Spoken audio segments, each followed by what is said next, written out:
I took a couple days off, but I am back to talk to you guys about silver and gold and just the overall economy and my view on the metals at this moment.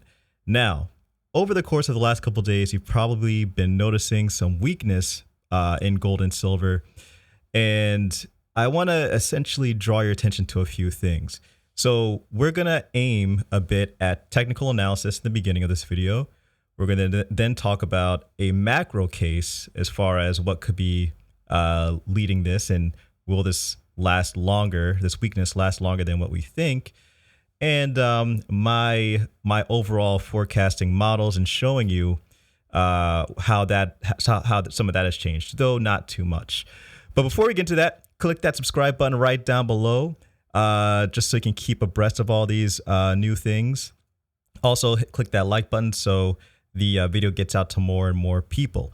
Okay, so let's get started. As you can see on the screen, I'm starting out with my three favorite indicators: Bollinger Bands, RSI, MACD. Going to start from the bottom, go to the top. Let's look at the MACD because it really pretty much signifies some short run things.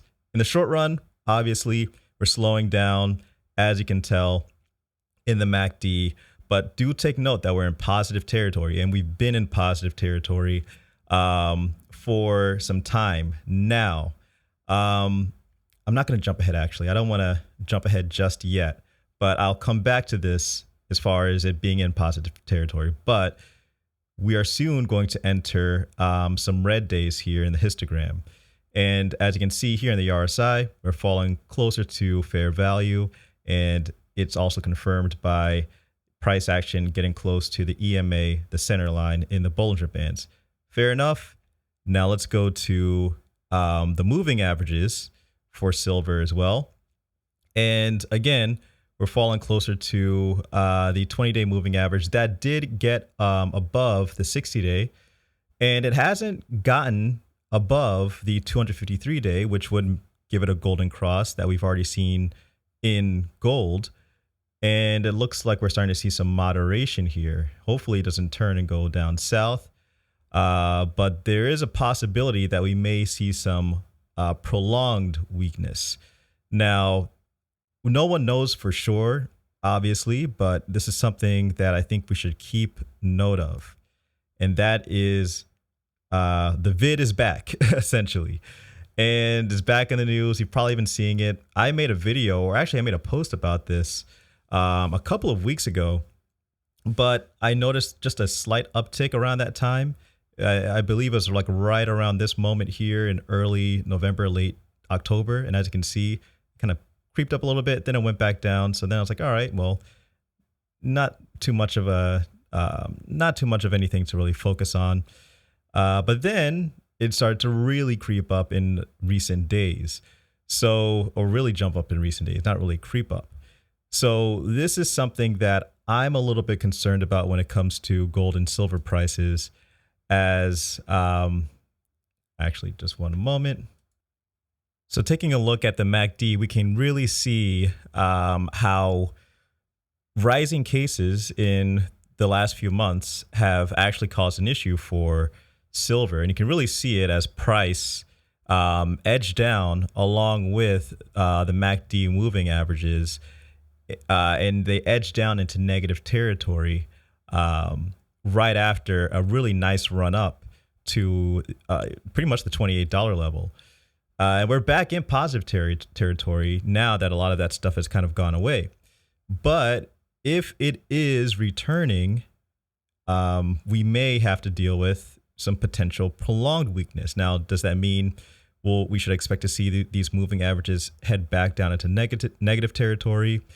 That I cannot make a forecast on. Obviously, no one knows exactly what's going to happen with these cases. You know, is it just a brief run up and will they fall back down? Who knows? But we do know that over the course of last several months, it has played a role in weakness in gold and silver prices. So we need to keep our eye on these rising cases. Now, this has changed my outlook a little bit on, I'm sorry, not changed my outlook a little bit, but because of dollar futures, changes in Bitcoin, The US 10-year actually hasn't changed too much. It has moderated a bit of my forecasting models, but not to an aggressive degree. The central limit has dropped from about 1847 now to about 1829. And funny enough, so let me go over here. And this is for gold, by the way, not for silver, obviously. Currently, we're at 1847, but our moving average is around 1822 for the 20-day, which I found pretty interesting to note. But my central limit's at 1829. So who knows where it'll be. But for silver, I basically plugged that 1829 number in as an input, left Bitcoin at 60,000, left the dollar at 96, and basically our central limit's at 23, upper limit's at 26. I think we'll likely be somewhere in between here. And this is basically by December 1st.